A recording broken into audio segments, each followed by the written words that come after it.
Hi, I'm Yifang Cheng from University of Southern California. Today, I will talk about the spectral semblance-based rupture directivity estimation and its application to earthquakes in California. This work is done in collaboration with my advisor, Professor Yehuda Ben-Zine. Earthquake ruptures do not occur simultaneously across the whole rupture area. Sometimes they tend to be unilateral ruptures, and the ruptures propagate primarily towards a certain direction and cause strong azimuthal effects. They can cause relatively high amplitude, high frequency ground motion along the rupture moving direction, and the low amplitude, low frequency ground motion on the opposite side. As a result, unilateral ruptures can strongly affect ground motions, and understanding rupture directivity is important for seismic hazard assessment. So, what causes unilateral ruptures? There are many possible reasons for unilateral ruptures, like bimaterial interface, fault geometric complexity, like fault bands, branches, variation of frictional properties, and pre-stress heterogeneity.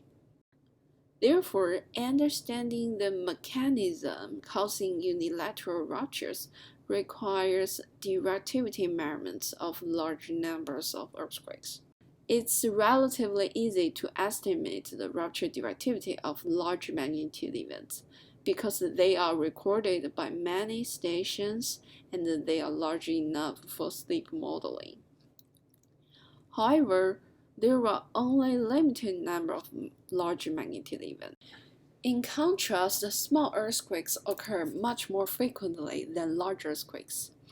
But estimating their rupture directivities is more challenging because most records are far-field. There are a limited number of high-quality observations, and because of their short durations, it's hard to solve the rupture in time domain. And their small rupture area are also hard for sleep modeling. As a result, in this study, we propose a new rupture directivity estimation method, which is a spectra-based method without assuming any source models, which can be generally applied to many small earthquakes. So how does it work?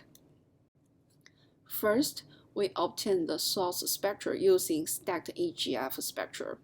Suppose there are many much smaller earthquakes around the target event, and they share similar paths to the recording stations. In time domain, the recorded target event waveform can be regarded as a convolution of empirical Green's function waveform and the relative source time function. In log amplitude frequency domain, we stack the spectra of all surrounding empirical Green's function events. The target event spectra can be regarded as a summation of stacked empirical Green's function spectra and the relative source spectra. So we first obtain the stacked empirical Green's function spectra and the target event spectra, and then obtain the source spectra by get the difference of these two spectra.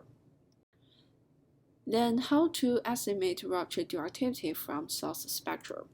Unilateral ruptures can cause Doppler frequency shift, and here is the formula.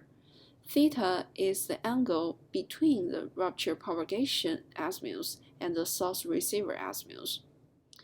Br is the rupture velocity, and C is the seismic velocity. Traditional methods assume circular quark model for small earthquakes. They fit the observed spectra with the theoretical spectra, estimate corner frequencies, and solve rupture directivity using the azimuthal variation of corner frequencies. However, small earthquakes are not simple ruptures. They can be highly complex and hard to be fitted with the theoretical spectra. Therefore, we don't assume any source model for small earthquakes and simply compare the shape of the spectra from different azimuths. So how does it work? In logarithm domain, the true source spectra can be regarded as the apparent source spectra shifted by the rupture directivity effect. Therefore, we search all possible rupture velocity and rupture directions. For each rupture velocity direction combination, we remove the rupture directivity effect term based on the equation to obtain the true source spectrum. If it is a correct rupture velocity direction combination, all corrected source spectra will be very similar.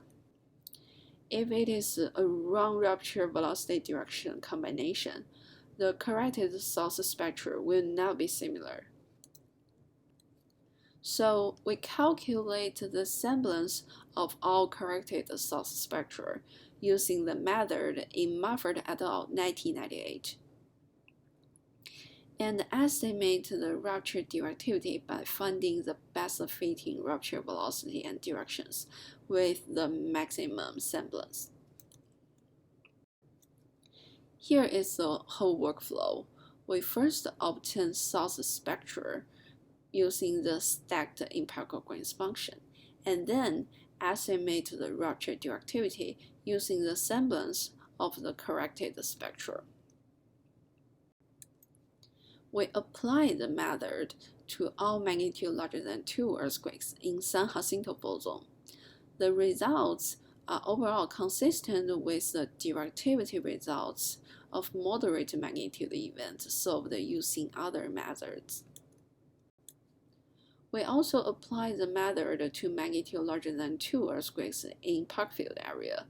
The result is overall consistent with the results solved using repeating earthquakes in this region. We apply the method to all magnitude larger than 2 earthquakes in Southern California. Over 65% of well-resolved earthquakes exhibit unilateral ruptures, and the rupture propagation directions are not random. Events in trifurcation area and Encino fault zone tends to rupture towards the northwest. Events in Cajon Pass area and Hot Spring area tend to rupture towards the southeast. In the Linders and Hector Man area, most events exhibit directivity to the south and the southwest. Events located to the north and the south of magnitude 7.1 Ridgecrest earthquake show nearly opposite rupture propagation directions. Here are the takeaway messages. Unilateral ruptures can cause dramatic azimuthal effects on ground motion. In this study, we solve rupture directivity by comparing the similarity of source spectra after removing the assumed directivity effect. The results show that over 65% of the well-resolved magnitude larger than 2 earthquakes in Southern California exhibit unilateral ruptures, and rupture propagation directions show strong spatial dependency.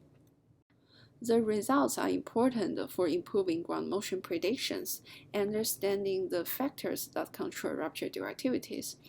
It can also help to correct the source spectra by removing the solved directivity effects. Thanks for your attention. Welcome questions, and here is my contact email.